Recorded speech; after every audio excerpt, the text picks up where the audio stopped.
Hey, qué rollo, qué tranza, qué pedo, qué show. Bienvenidos a Dime que Tumbada, su canal favorito. Su canal. Ay, tengo un granote, no me he dado cuenta. Les voy a contar. No se expriman los granos, es mala idea. Ya lo hice un poco en acto reflejo. Como dije en el video anterior, quiero seguir hablando de la orquídea y la avispa, que es un texto extracto de un libro de Deleuze que se llama El deseo según Deleuze. Ahora no sé si está escrito por Deleuze, pero bueno, el texto me gusta mucho y tiene que ver mucho con todas las ideas que estoy teniendo. Está hablando de un sistema de hibridación para un universo en el que existen tres razas, plantas, humanos y robots.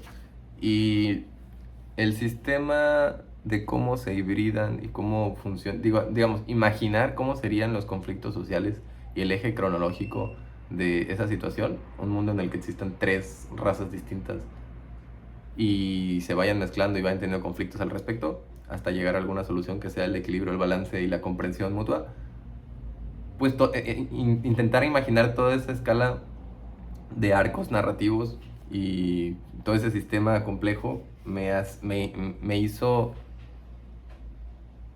pensar pues en nuestro mundo, ¿no? Cómo funcionan las civilizaciones en nuestro mundo, ya sean de razas, de...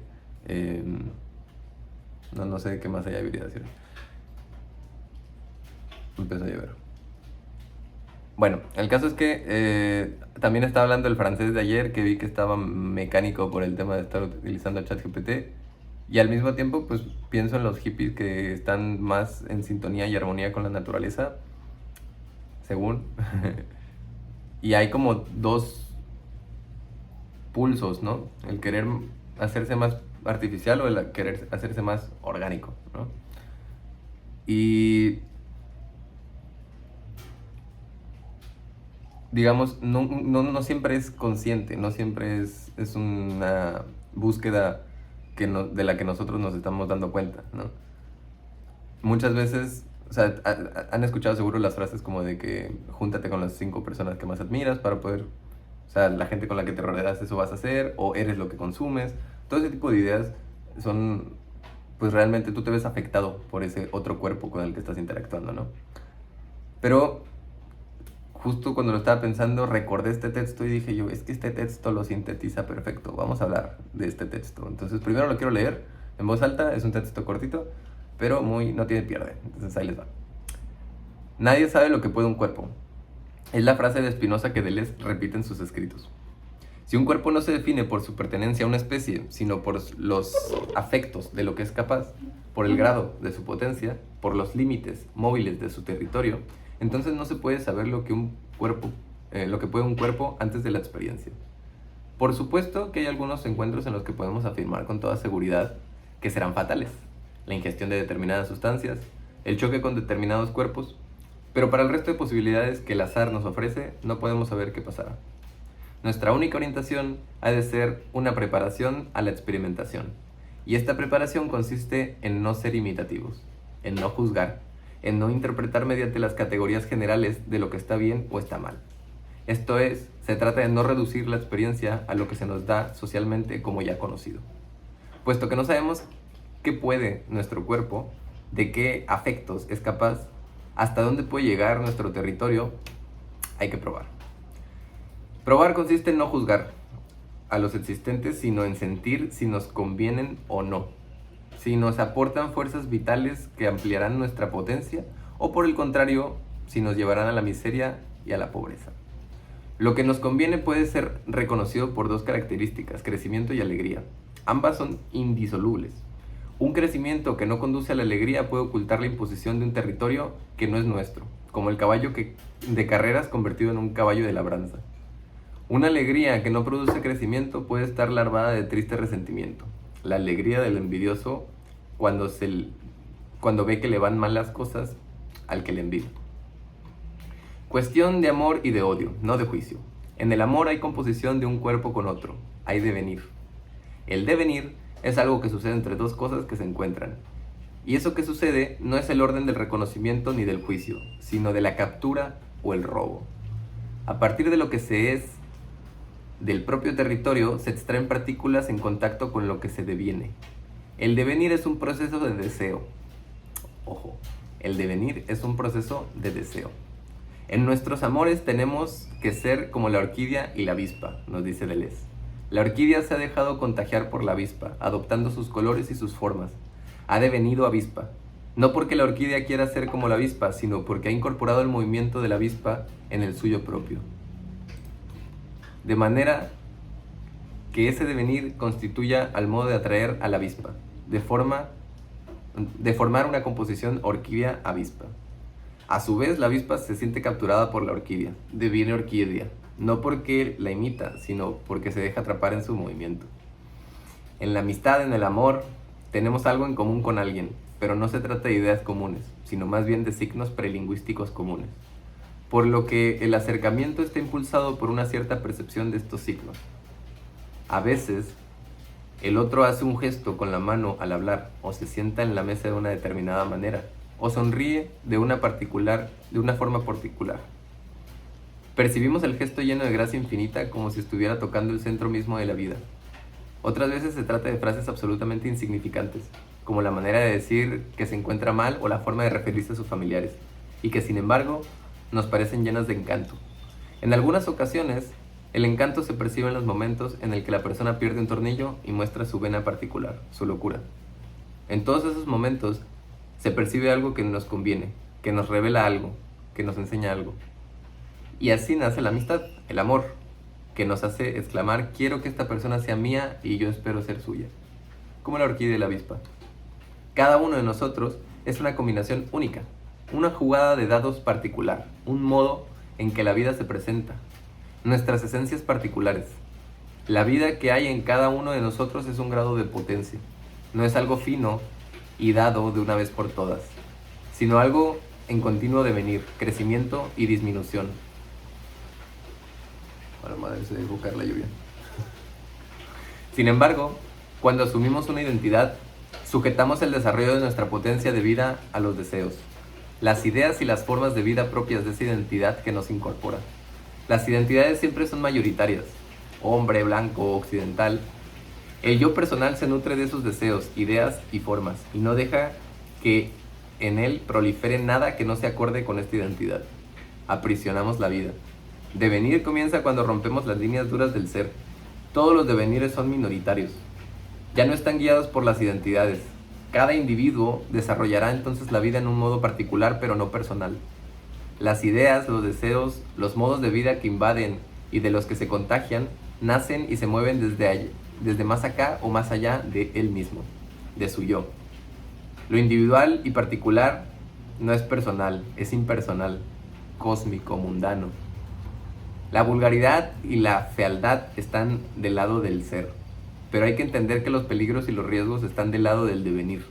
La experimentación, la destrucción de la identidad personal, las líneas de fuga nos hacen bordear lo desconocido.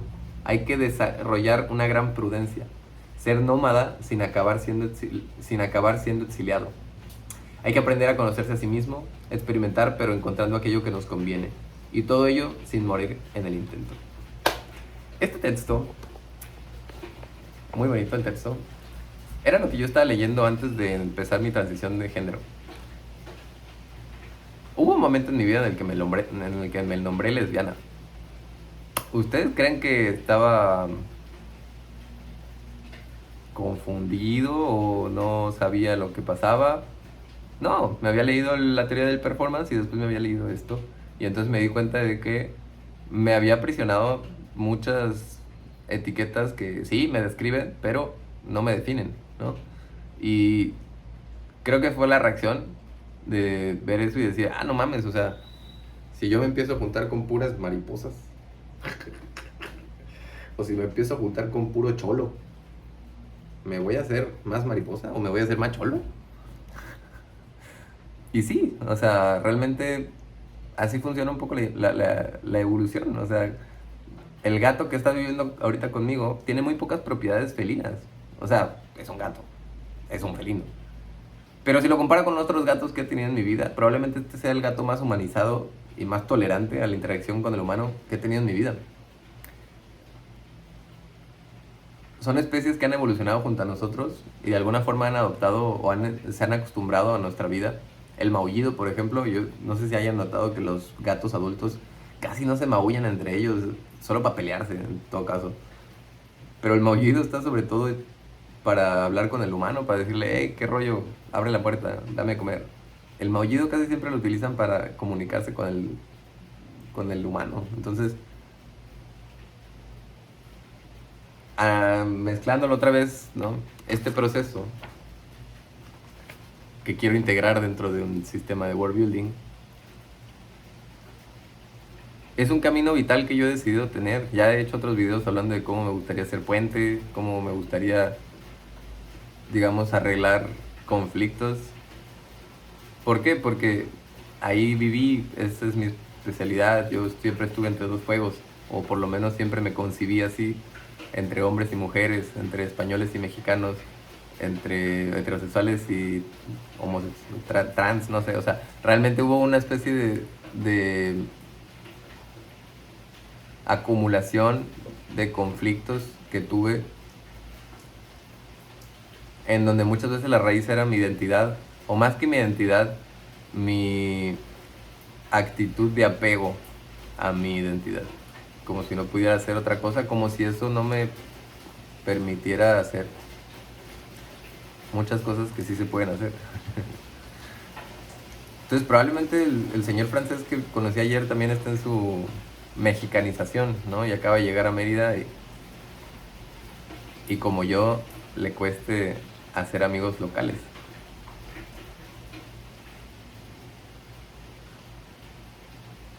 Hay mucha gente que aboga por la no hibridación, ¿no? Que no se mezclen cada quien en su pinche casa, no cojas con alguien de otro país, no se miren, no intercambien tradiciones, no intercambien costumbres.